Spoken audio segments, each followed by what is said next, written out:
Last time on Willett Homestuck's Diagnostic panel, we came out of the gate fast with our hard-hitting Vrisk analysis, aka How to Diagnose a Vriska. This time, we're taking on a greasier beast. Welcome to How to Diagnose a Cronus.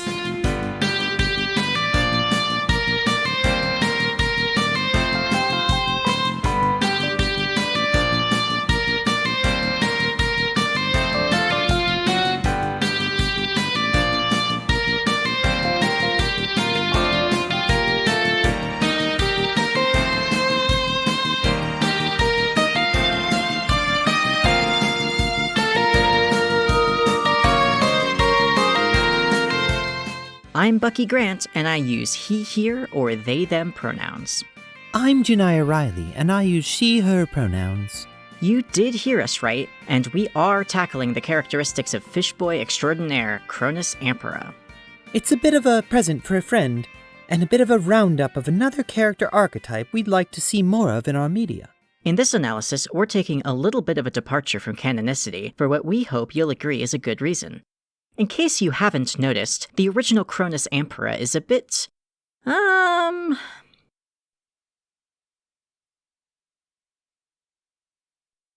unsavory. Honestly, all of the Dancestors would wear a collective shirt that says Andrew Hussey has never actually been a Tumblr user in a significant capacity and therefore cannot actually create an accurate pastiche of any of its user-based subsets, except for how hard it'd be to fit that on a shirt. That being said, Cronus has enough distinctive characteristics rolled up into one piece of sashimi that we can get a cohesive picture of the kind of character we want him to represent. Without further ado, here are our Diagnostic Croteria. 1. Wannabe promiscuity. Cronus Ampora is unavoidably and unabashedly horny. The Cronus very much wants to get laid and spends a lot of their time trying very hard to do so. Whether or not they are successful is often dependent on the source material. Either way, they will hit on someone, and it will probably be uncomfortable.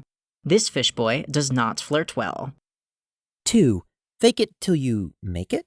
Cronii have a deep and abiding dissatisfaction with themselves and or their circumstances, in spite of outwardly high self-esteem. Cronus masks his insecurity with his greaser aesthetic and humankind aspirations, but is deeply unhappy with being a troll due to his friendliness and empty pails. 3. Tragic backstory.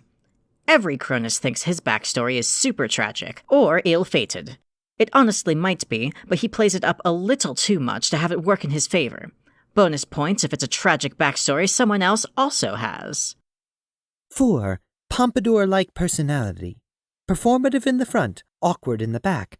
Cronuses would very much like you to think that they are cool, hip, strong, and suave. They really play up the masculinity to get what they want, but it's often in a way that hurts them. Underneath, the Cronus is sensitive, a little awkward, and probably not cisgender. 5. Bi and I don't even try. Oh my god, does he try. Cronus plays both sides of the field, figuratively and possibly literally. I'm not actually sure how good he is at sports. I do know that he's excellent at being attracted to practically anyone, though.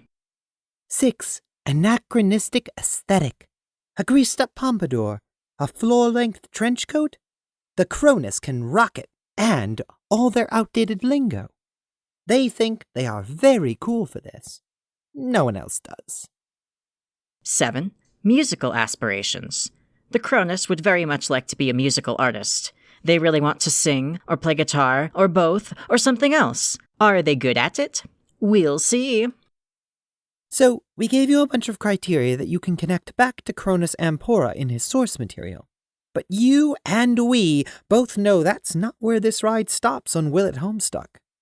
That's right. We're going to give you some examples from outside of Homestuck as characters that we think embody what it is to be a Cronus. Characters that need an accompanying bisexual headcanon to be a Cronus will be visually denoted with an asterisk, but as everyone knows, unless the character looks into the camera and says, "I am a heterosexual," they're not confirmed to be straight. Here we go! We'd be remiss to ignore one of the original insecure musical greasers, Danny Zuko from Grease. He's practically got it all. He fucks, unfortunately. He's clearly insecure with himself to the point where he'll change his entire persona for a romantic interest, let alone dissing her in front of his friends. He's obviously bisexual. I mean, have you seen Grease? Grease itself is a musical, necessitating musicality for our dear Danny, and honestly I don't remember if he has a tragic backstory or not, but he uses puppy dog eyes as a floating technique, so that's basically the same to a Cronus. Next up, Captain Jack Harkness from Doctor Who and Torchwood. Unlike most of the other Cronii on this list, Jack is genuinely, verifiably not heterosexual. His flirting is less cringeworthy than some of his other counterparts, but it does frequently throw a wrench in his friends' plans.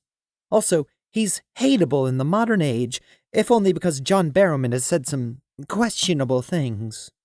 I wouldn't want to forget Juno Steele's childhood friend Mick Mercury from the Penumbra podcast. He's an absolute dumb shit con man with a penchant for telling wild tales he ends up believing more than his marks. He might not actually have the musicality of your typical Cronus, but his position as the friend you can't stand but can't leave behind firmly solidifies him to me as the Cronus of the Penumbra podcast.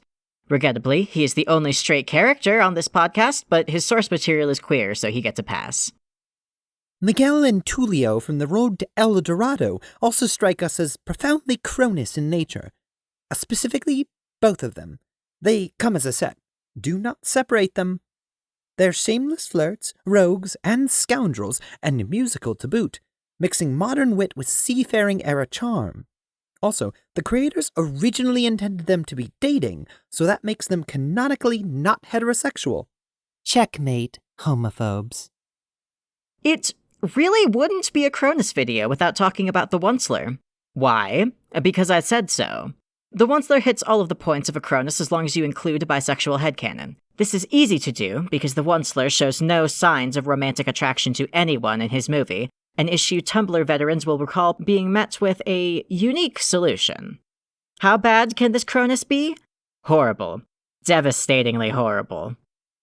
And finally, our last defined Cronus is Donkey from Shrek. Look, we just did this guy in the Shrek episode, and he's sort of unequivocally a bard of hope even before we got to the Cronus characteristics. He's musical, he flirts, he unfortunately fucks, he's awkward, he's a little self-centered, but unlike the original, he also means well. He's also clearly in a queer platonic homosexual ashen relationship with Shrek and Puss in Boots, which fulfills the criteria of him being bisexual. Nailed it. That honestly isn't the end of our list, but this video is getting a bit long. Here are a bunch of suggestions that we will not be explaining. You're welcome. Lupin from Lupin the Third. Sokka from Avatar: The Last Airbender. Lee Sizemore from Westworld. Crybaby from Crybaby. Mal Reynolds from Firefly. And Kevin from Steven Universe. Now that we've subjected you to all of that, where do we go from here? Well, as always, we're seeking to expand the idea of character analysis by looking at some common character archetypes we like. Cronuses may not have seemed like the next pick, but hey, we'd like to talk about men who aren't straight too. On top of that, we're introducing the idea that some of these character archetypes can come from interpretation as much as canonical traits. The Homestuck fandom in particular is well aware of the power of fan opinion, and we're going to be taking a look at more archetypes that are both fan favorites and fanon-heavy. So, take our interpretation and go in whatever direction you'd like with it. We can only expand our analysis by engaging in discussion about the way we see the media we consume and enjoy. Now, play that funky music, fishboy.